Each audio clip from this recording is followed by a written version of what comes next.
The scream came from my backyard, sharp enough to slice through the sprinkler hiss and the cicadas. Not pain, shock. The kind that means someone just realized they made a very bad decision.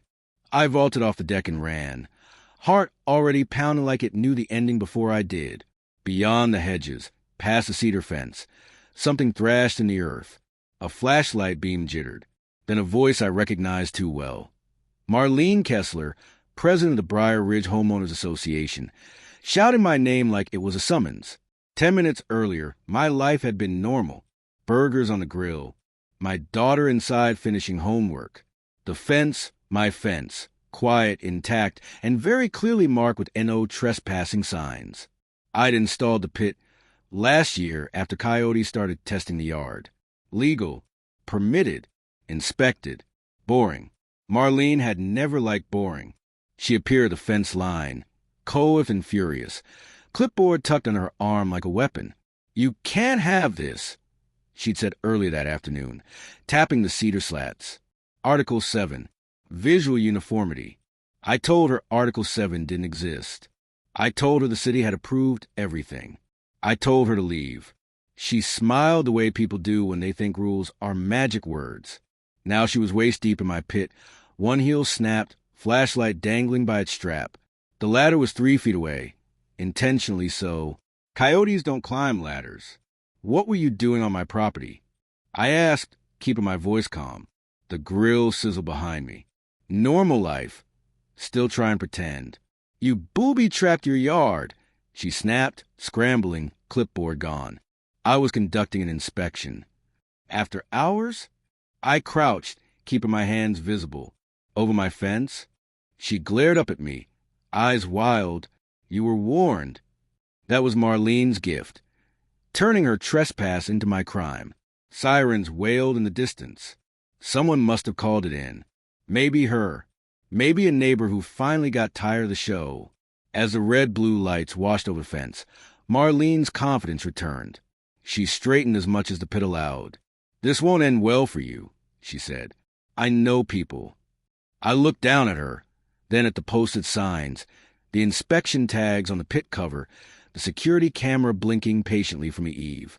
"I know recordings," I said. She didn't hear me.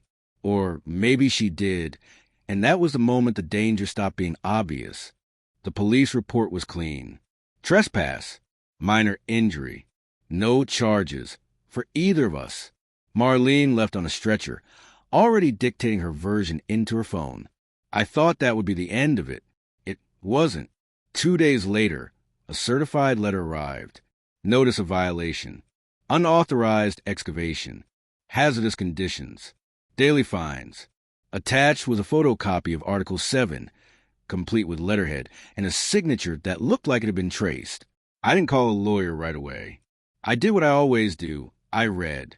Briar Ridge's bylaws were public, filed with the county.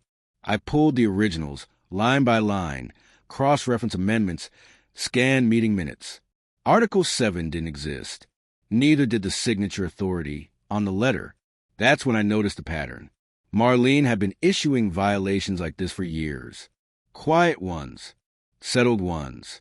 People paid because it was cheaper than fighting. The HOA's reserve fund had ballooned without explanation.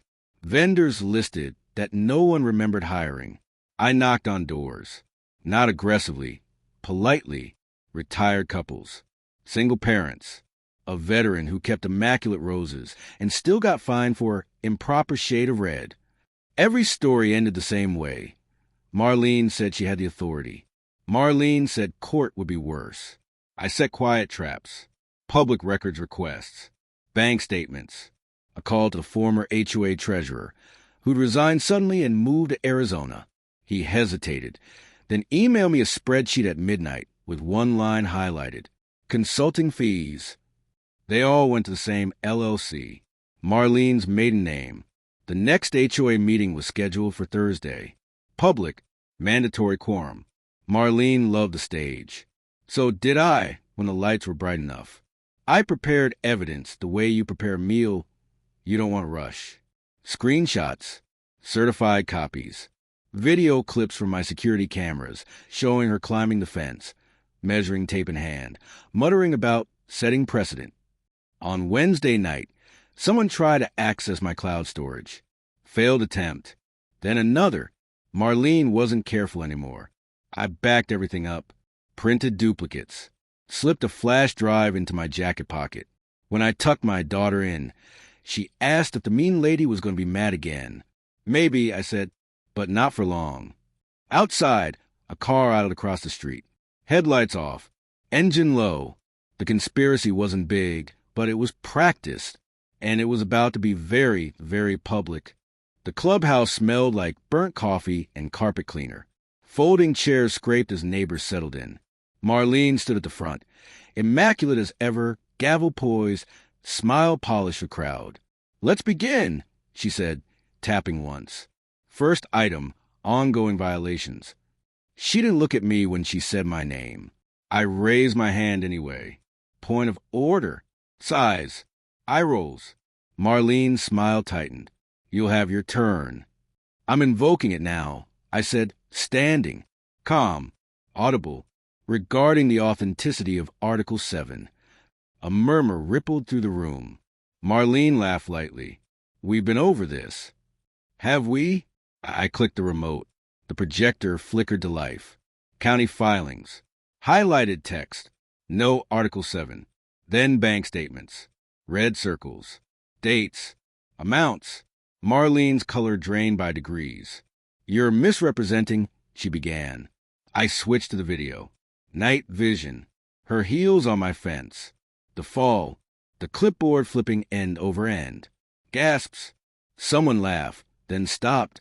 "Furthermore," I said, voice steady, "the HOA lacks authority to fine residents under fabricated bylaws." And the consulting fees, I zoomed in, appear to be self-dealing. Marlene slammed the gavel. "This meeting is adjourned." She stood to leave.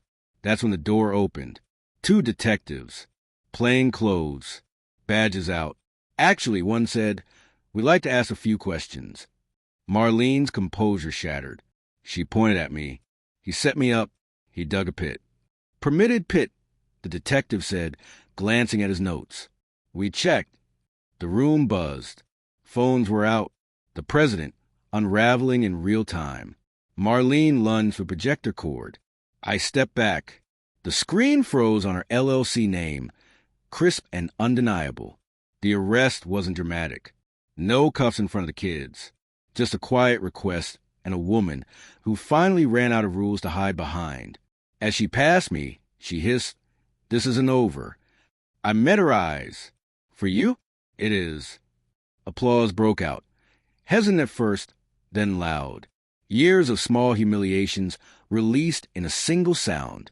Outside, the night air felt cleaner, like something rotten had finally been cut away. The courtroom didn't feel dramatic. No sharp music cues. No gasps. Just fluorescent lights, beige walls, and a judge who had clearly seen this kind of mess before. Marlene sat stiff beside her attorney. Posture perfect, confidence gone. When the judge reviewed the filings, fake bylaws, falsified authority, documented self-payments, his eyebrow lifted once. That was it, the most damning reaction of all.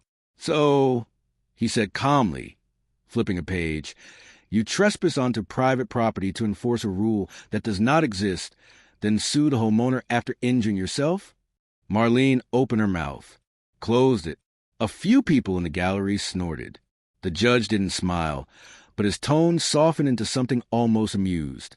"Case dismissed," he said, with prejudice. The gavel came down. Clean. Final. Outside, neighbors lingered on the courthouse steps like survivors after a storm. Some thanked me quietly. Others just nodded, the kind of nod that says you did what we couldn't. Within a month, the HOA board was dissolved and reformed. New leadership. Open books. Real bylaws posted online for anyone to read. The fines vanished. Refunds followed. Marlene disappeared from Briar Ridge. Life settled back into something like normal. The pit was filled in, not because anyone told me to, but because the threat that justified it was gone. My daughter played in the yard again. The fence stayed. Solid. Quiet. Respected. One evening, As I took the trash out, a city inspector's car idled at the curb. A man stepped out, clipboard in hand, polite smile ready. "Routine HOA audit," he said, just following up. I showed him everything. Permits, records, meeting minutes, transparency top to bottom. He nodded, impressed, then paused. "You know," he said casually, "this wasn't isolated." I looked at him. "What wasn't?" "This setup," he said. "Fake authority. Invented rules. Quiet intimidation. We've seen versions of it in other neighborhoods. Different people. Same pattern. Organized." I asked. He shrugged. "Let's just say power attracts similar personalities." That night, after the house was quiet, I checked my email. One new message. No sender name. No address, just a subject line. "You set a bad precedent."